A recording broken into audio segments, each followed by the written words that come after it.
Hello and welcome to this session on multiple linear regression with R. In this video, we are going to take a look at how to create multiple linear regression model using R commands. And then we will look at model summary and do some interpretation. And then we'll plot the line of best fit. We read this vehicle.csv data. And missing values are replaced by average for labor hour and labor cost. And then we partition the data into 70-30 and we call first data, which is 70% of the entire data set, as training, and second data set is testing, which is 30%. So let's run this. So now let's create a multiple linear regression model. We make use of LM for linear model.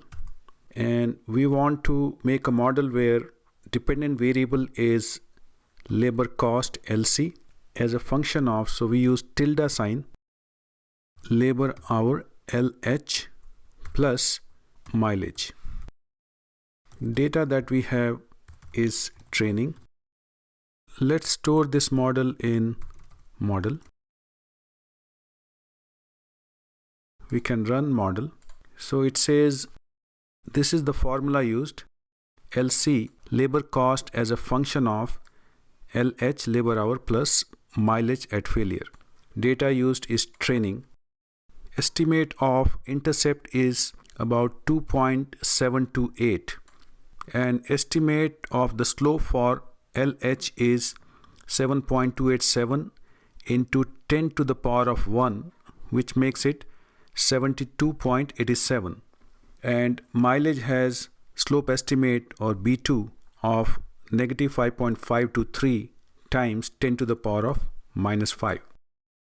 So you can see that out of the two variables, LH has more impact because the value is positive and also it's quite high, 72, versus mileage value, which is very, very small.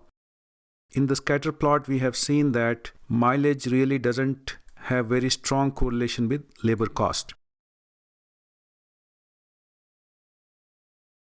So let's look at some more details by using summary model. So this gives some more information apart from this model. You have those estimates that we looked at just now.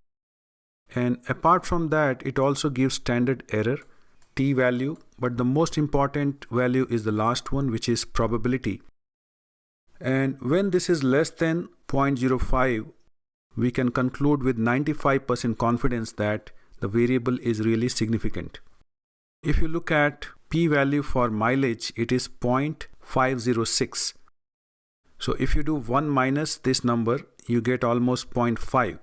That means there is only 50% confidence that mileage is significant. So that also indicates we should not use mileage in this model.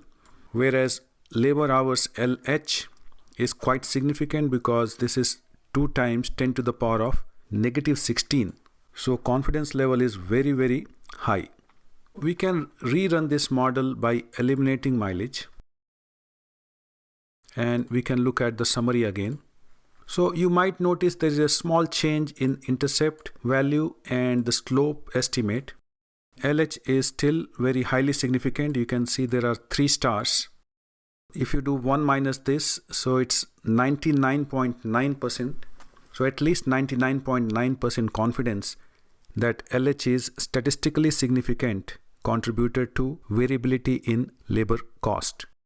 We also see that multiple R square is 94.46. We can say that variability seen in labor cost is explained about 94% by variability in LH. So that is a very strong contribution. Out of 100, just one variable contributes close to 94%. So if we add more variables to this model, maximum they can contribute is about, in fact, less than 6%, because this is already very high. Another thing we say is the p-value for the entire model. So because we have only one variable which is significant, obviously this entire model also has to be significant.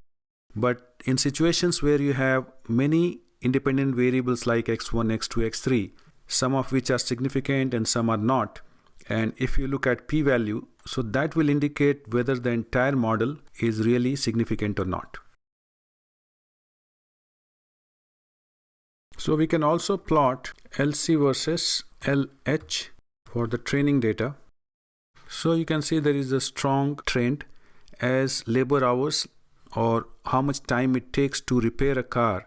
As this time increases, total labor cost also goes up. There is slight higher variation when you go towards higher values. Lower values are more tight, they are in a tighter range. We can also add the estimated line that we just had by putting AB line. So we can use the model, and let's have a blue color for the estimated line. So we can see clearly there is a linear trend. In the next video, we will go over diagnostics and prediction.